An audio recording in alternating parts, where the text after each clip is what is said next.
रोजच्या व्यापातून कधी वेळ मिळाला आणि आरशात बघायला मिळालं तर लक्षात येतं की चेहरा किती निस्तेज झालाय, डोळ्याखाली किती काळी वर्तुळ आलेली आहेत. केस विंचरत असताना कंगव्यामध्ये भला मोठा केसांचा ढीग येतो आणि मग आहे ना थोडं नाराज व्हायला होतं. मग आपण काय करतो, बाजारातून महागडी तेलं विकत आणतो, महागडी स्किन प्रॉडक्ट्स विकत आणतो, पण त्याचा परिणाम तितकाच राहतो. तर सगळ्यात महत्त्वाचं काय, की आपल्या शरीराची आतून आणि बाहेरून योग्य काळजी घेणं महत्त्वाचं आहे. आता आवळा आपल्या त्वचेसाठी उपयुक्त असतो, आपल्या इम्युनिटीसाठी उपलब्ध असतो. 12 महिने उपलब्ध नसतो. पण मग काय करायचं? मग काय आवळा खायचाच नाही? अजिबात नाही. आपण आहे ना, आज काय करणार आहोत, मस्त अशी कुरकुरीत अशी आवळा सुपारी करणार आहोत आणि त्याचसोबत तुम्हाला जर आहे ना, आवळाचा ज्यूस प्यायला आवडत असेल, आवळ्याचं सरबत प्यायला आवडत असेल, तर त्याची पावडर देखील करणार आहोत, जी फ्रिजमध्ये स्टोअर करायची तर अजिबातच गरज नाही. नमस्कार, मी मधुरा. मधुराज रेसिपी मराठीमध्ये तुम्हा सर्वांचं खूप खूप खूप मनापासून स्वागत. झटकीपट, पटापट आजचा बेत आहे. पटापट सबस्क्राईब केलं नसेल तर. चला, तर आवळे सगळ्यात आधी स्वच्छ धुवून घ्यायचे. 1 किलो आवळा इथे मी घेतला. आवळ्यावर जी माती धूळ बसलेली असते ती काढून घेणं गरजेचं आहे. आता एखाद्या सुती कापडावर हे आवळे ठेवायचे आणि एकदम कोरडे करून घ्यायचे. यावर पाण्याचा अंश अजिबात नको. हे असे एकूण एक आवळा, त्यावरचं पाणी काढून घेऊयात. आता अशी मोठे असे छिद्र असलेली किसणी घ्यायची आणि आवळा किसून घ्यायचं. हे बघा, अशी मोठी छिद्र असलेली घ्या. आता आवळा असा किसायचा, जितका शक्य असेल तितका असा लांब लांब किसा. पटपट किसला जातो. हे जरी तुम्हाला किचकट काम वाटलं तरी हे मजेशीर काम आहे. फार काही असा वेळ लागत नाही, पण तुम्हाला मग वर्षभरासाठी खायला माझ्या तोंडाला आत्ताच पाणी सुटलंय. कमाल पदार्थ तयार होतो, तुम्हाला सांगते. चला, आता असेच सगळे आवळे किसून घेते. पुढे महत्त्वाची टीप आहे, त्यामुळे व्हिडिओ प्लीज बघा. चला, आवळा इथे छान किसून झाला, व्यवस्थित किसला गेलाय. हे बघा, लांब सडक असा किस पाडून घेतला. आवळा सुपारी करा, आवळा कँडी करा. आवळा कधीच आहे ना डायरेक्ट उन्हामध्ये सुकवायचा नाही. काय होतं, आवळ्यामध्ये सगळ्यात जास्त प्रमाणात व्हायटामिन सी असतं. जर त्याला थेट कडकडीत ऊन लागलं तर तो लगोलग काळा होतो, त्याचं ऑक्सिडायझेशन होतं, काळा होतो.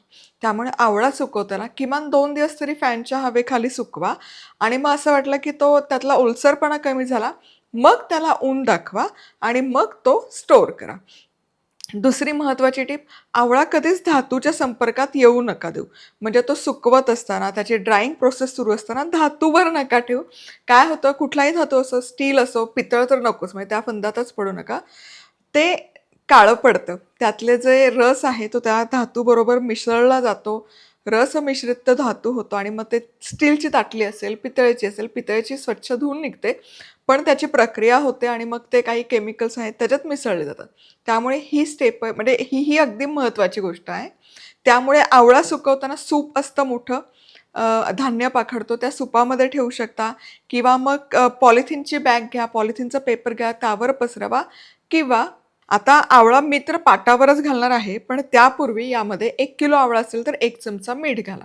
मिठामुळे आवळ्याला पाणी सुटतं आणि पटकन सुकायला देखील मदत होते. आता हा छान असा मीठ याला चोळून घ्या. ही अगदी महत्त्वाची स्टेप आहे. मीठ लावा. मीठ लावायचा आळशीपणा करू नका. आता हा मीठ लावलेला आवळा मी असा पाटावरच घालते आणि खूप जाड थर नका लावू, पसरवूनच घाला, म्हणजे तो पटकन सुकतो.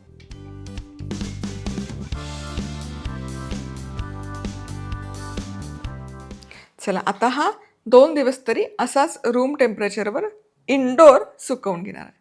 आता हा 2 दिवस फॅन खाली सुकवलेला आवळा आहे ना, मी पॉलिथिनवर पसरवून घेतला आणि हे बघा, याला आहे ना छान असं ऊन द्यायचं.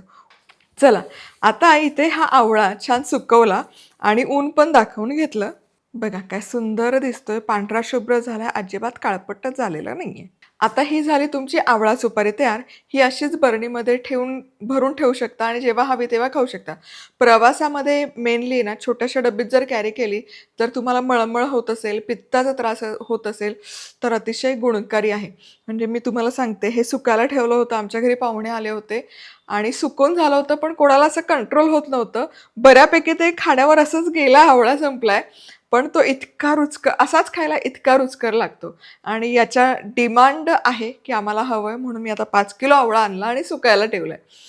इतकं हे उपयुक्त आहे तुम्हाला सांगते. आणि असाच खायला 2-3 जरी त्याच्या काड्या खाल्ल्या ना, लाळ गळते, असं मी तुम्हाला खात्रीपूर्वक सांगते. ही आवळा सुपारी झाली.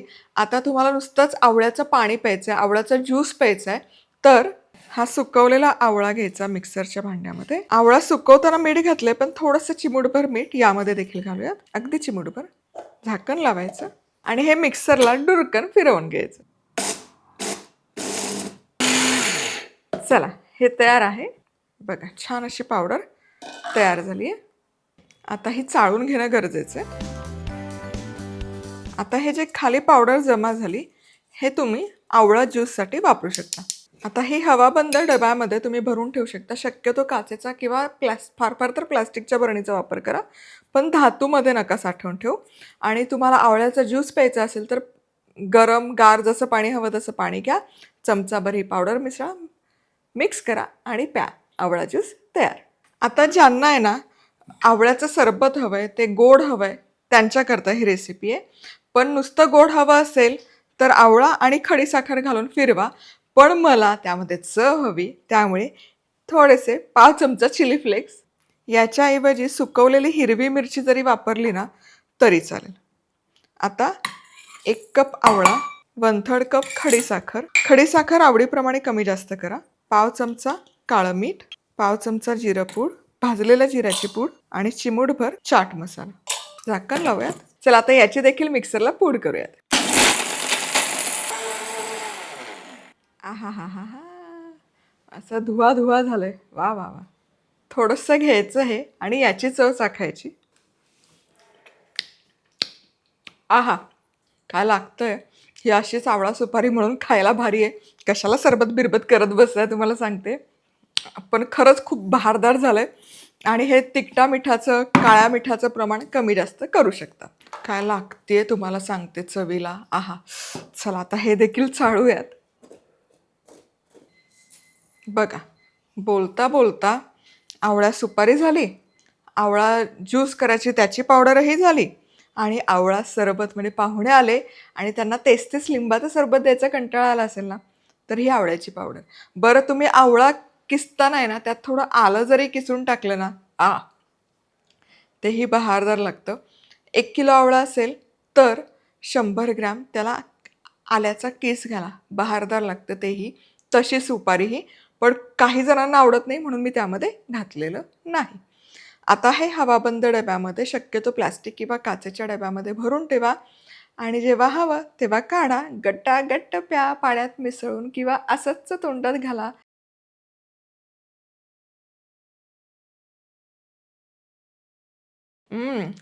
वा.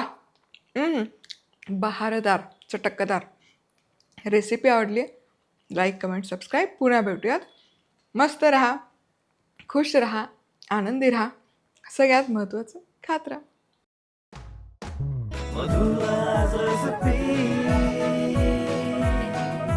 मधुराज रेसिपी, महाराष्ट्राची अस्सल चव.